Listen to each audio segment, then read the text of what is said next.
ইসলামী আইনের বিরুদ্ধে অপপ্রচার করা হয়। এরা তো ক্ষমতায় গেলে সমস্ত মানুষকে পঙ্গু বানায় ফেলবে। কয় কীভাবে?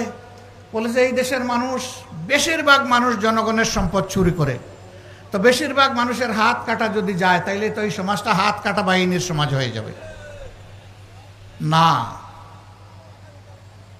হাত কাটা যাবে।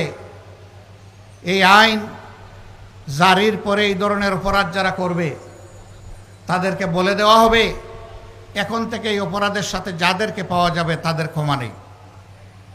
2 নম্বর দেখা হবে যে লোকটি চুরি করেছে সে কি পেটের জ্বালায় যন্ত্রণায় আগুন নিবানোর জন্য চুরি করেছে। যদি এমন হয় রাষ্ট্রের দায়িত্ব হবে আগে তার আগুন নেবানো, হাত কাটানো,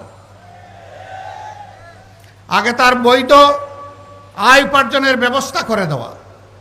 যদি সেরকম কিছু সক্ষমতা তার না থাকে তাহলে রাষ্ট্রকেই পরিবারের দায়িত্ব বহন করতে হবে। এরপরে লোভের বশবর্তী হয়ে কেউ যদি চুরি করে তাহলে 2-1টা হাত কাটা যাবে, প্রকাশ্যে, গোপনে নয়, যাতে সারা দেশবাসী এইটা থেকে শিক্ষা নেয়।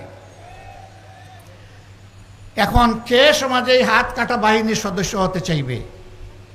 তখন পরিবারের সদস্যদেরকে বলবে চুরি করব তোমাদের জন্য, হাত কাটা যাবে আমার, আর এই হাত নিয়ে অপমানজনকভাবে আমি বেঁচে থাকব। আমার পক্ষে আজ থেকে আর চুরি করা সম্ভব নয়।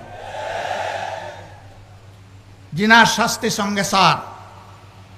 বলে যে সব মানুষই তাইলে মারা যাবে, এরকম গোপনে ছুটিয়ে প্রকাশ্যে কত ধরনের জিনা হচ্ছে।